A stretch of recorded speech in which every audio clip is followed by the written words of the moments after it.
대단히 반갑습니다. 숲을 읽어주는 남자 자한형 이종수입니다. 이번 시간은 765번째 시간으로 황혼의 별이라는 숲을 읽어드리겠습니다. 황혼의 별, 신유복.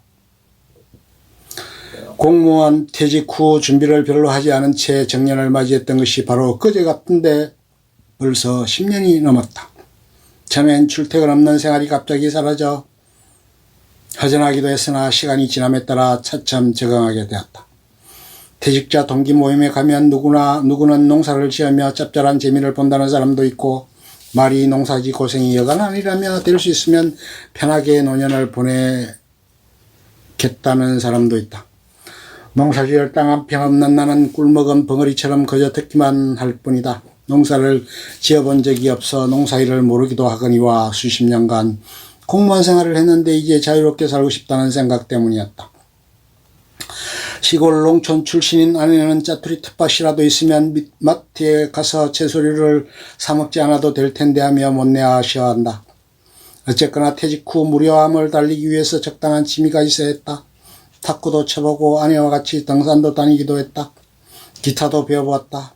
사실 모두 괜찮은 것이었는데 등산은 아내의 무릎 관절이 좋지 않아 같이 다닐 수가 없었다. 탁구는 동호회에 가입하여 활동하다가 흐지부지 되었고, 기타는 학원에 나가 좀 배우다가 생각보다 어렵기도 하여 몇 달 만에 그만두었다. 끈기가 없는 탓일까 공무원 생활 30여 년을 지난하게 견뎌왔으므로 그건 아닐 것이었다. 그런데 끈질기게 나를 지배한 취미가 있는데 그것은 바둑이다. 바둑을 배운 지는 오래되었지만 공직 생활 동안 뒷전에 밀려나 있다가 퇴직 후에 다시 가까이 하게 되었다. 앞서 얘기한 취미는 뒤로 물러나고 바둑이 내 일상의 중심이 되었다.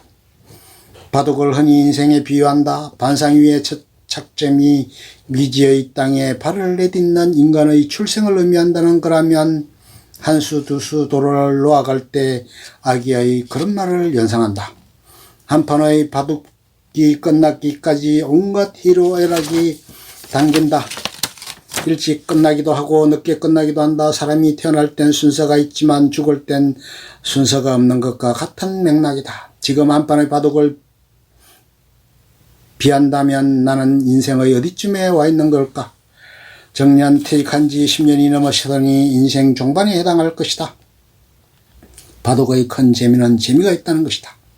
스포츠를 포함한 게임의 종류가 수없이 많지만 재미의 종합점수를 매긴다면 바둑이 어뜸일 것이다. 또 하나 좋은 점은 미천이 거의 들지 않는다는 거다. 돈이 들어가지 않고 재미가 있으니 이보다 더 경제적인 취미가 있을까 싶다. 1만원 안팎의 제비식 바둑판이면 어디서든 편리하게 사용할 수 있다. TV 보기가 지루하면 바둑판을 앞에 놓고 혼자서 공부할 수 있다. 집사람의 잔소리가 듣기 싫으면 인근 공원에 나가 바둑판을 펼치면 된다. 그럼 자연히 관심 있는 사람들이 모여든다. 남녀노소 할 것 없이 수담을 나눌 수 있다. 가로 세로 40cm 안팎의 좁은 판 위에서 세대를 아우르는 마음이 소통한다.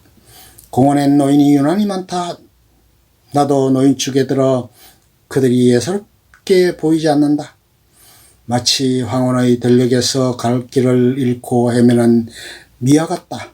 시간만 죽이고 있는 것만 같아 안타깝다. 초기로 영화 시대의 노인을 위한 여가 선용 방법의 하나로 바둑을 적극 권한다.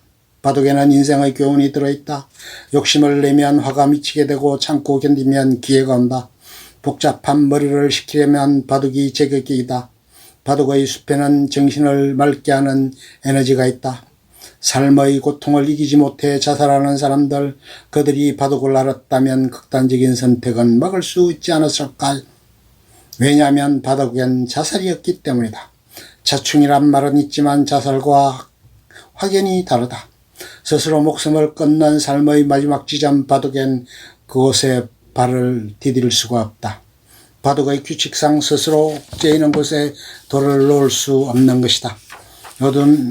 요즘 정년 연장 문제가 사회 이슈가 되고 있다.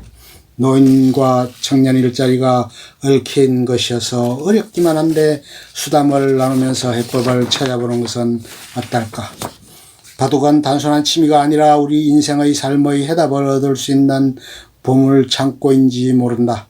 어린이의 교육적인 효과는 물론이고 치매 예방에도 탁월한 효과가 있다는 것이 학자들에 의해 입증된 바 있다. 바둑에 몰입하면 시간과 공간을 초월한다. 항원의 나우의 죽음의 경계선이 가까워지만 죽음도 두렵지 않을 수 있다는 생각이 든다. 바둑두는 즐거움이 있기 때문이다. 어쩌면 나의 묘 앞에 돌 바둑판을 하나 놓을까나. 죽었어도 바둑을 둘 수 있다면 못할 것도 없겠다. 달밤에 올령이 나와 두는 바둑, 괴이함을 넘은 달빛 환상이라고나 할까. 죽어도 죽지 않는 바둑의 숲속에 그렇게 잠들고 싶다. 이처럼 죽음이 끝이 아니라 또 다른 시작이라는 걸 바둑이 가르쳐준다. 바둑돌을 쓸어 담으면 반상은 무로 돌아간다. 그러나 다시 돌을 놓으면 새로운 판이 시작된다. 유한한 인간의 삶의 저 너머 세상과 연결되는 길목에 바둑이 있다. 맹인이 어둠 속에서 빛을 찾듯 바둑의 미로를 그리며 영혼으로 가는 길을 찾으련다. 바둑판 한가운데의 점을 천원이라고 한다. 하늘 문이 열리는 곳 별칭으로 태극이라고도 한다. 모든 존재의 근원 궁극적인 실체라는 뜻이다. 얼마나 심오하고 가슴 뚫리는 말인가. 생명이 다하는 날 바둑의 중심을 통해 저 세상으로 갈 수 있다면 그보다 더 바랄 것이 있겠는가. 오늘도 나는 바둑을 둔다. 반상 위에 흑백극이 조화를 이루며 바닷가의 조약돌처럼 반들거린다. 검은 돌, 흰돌이 교차하며 술을 놓는다. 청아한 바둑돌 소리가 사방을 울린다. 정신을 집중하며 반상을 응시한다.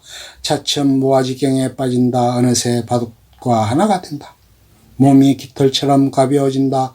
공중부양된 나는 작은 잼이 되어 어디론가 사라진다. 그리고 마침내 창공의 별이 된다. 아, 나는 이미 벌써 밤하늘을 밝히는 등불이 되었으라. 수상소감. 용돈을 벌어보려고 끄적거린 것이 운 좋게 뽑힌 것 같다. 미천 안 들이고 돈 버는 바둑 중의 하나가 글 써는 것이라 생각했는데 착각이었다. 정신적 미천이 적지 않게 들어간다. 돈과 문학 둘 다 쉽게 손에 쥘 수 없다. 고통의 강도는 다르겠으나 하나를 택하라면 문학이 아닐까 싶다. 창작의 고통 끝에 오는 낙이 더 마음에 든다고나 할까. 심사위원께 감사드린다. 심사평. 퇴직 후 여러가지 취미활동을 하려다가 결국은 이전에 배웠던 바둑을 다시 시작한다. 한 수, 두 수 두는 바둑을 우리네 인생에 비유해서 썼다. 살아가면서 일어나는 많은 일을 바둑에 비유하는 능력이 뛰어나다. 끝. 좋으면 좋아요, 구독, 알림 설정 눌러주세요. 감사합니다.